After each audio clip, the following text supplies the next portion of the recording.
Sabay naman sa ika-30 anibersaryo ng PLDT Smart Foundation, target daw nila ang mas marami pang matulungan sa ating mga kapatid. Para bigyan ng mukha ang balita, Mobile Journal, Amy Atienza. Patuloy ang pagbibigay serbisyo ng PLDT Smart Foundation sa larangan ng edukasyon at kabuhayan bilang bahagi ng kanilang 30th anniversary.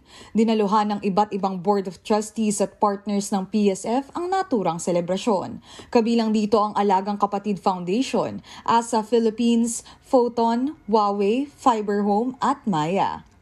It's a real blessing for us, this 30 years of the PLDT Smart Foundation. Of course, this is not possible without the help of our leadership, MVP, our chairman, and our trustees here in the leadership of PLDT and Smart, who have really been our guidance in serving our country, as well as our volunteers and employees and my team on PLDT Smart Foundation. So we're really very happy, especially for our partners, including our group in Tulong Kapatid.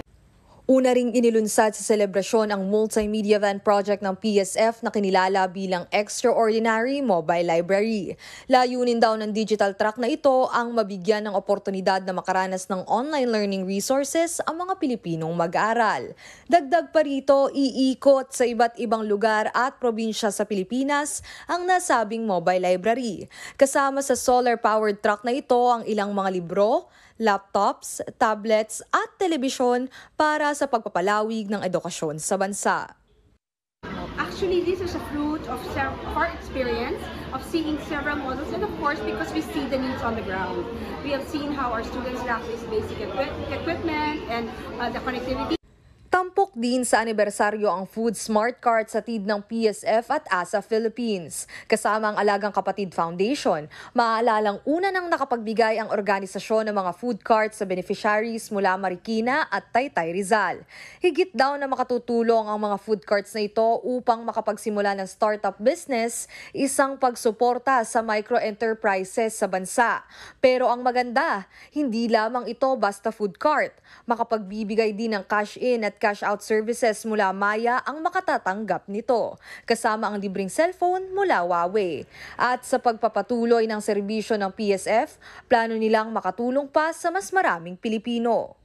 Of course, we will try to grow them more. We have, with our partners, we are trying to get more smart cards out there. So we will be choosing our beneficiaries, also together with the Alagang Kapatid Foundation, as well as our partners in ASA Philippines and other partners like the DSWD. Nagkaroon din ng misa kasama si Reverend Father Anton Pascual na sinunda ng isang salo-salo na ibinida ang Pinoy food. Kaya si PSF President Esther Santos may nais ding iwang mensahe. Thank you very much. Maraming salamat sa lahat ng aming partners sa PLDT Smart Foundation. Hindi namin makaabot itong 30 years without your help. So maraming salamat, and we look forward to working together again for more years. Hindi biro ang tumagal ng 3 dekada. Kaya para sa PLDT Smart Foundation, maraming salamat sa inyong patuloy na serbisyo. Mobile Journal, Amy Atienza po, hatid ang mukha ng balita.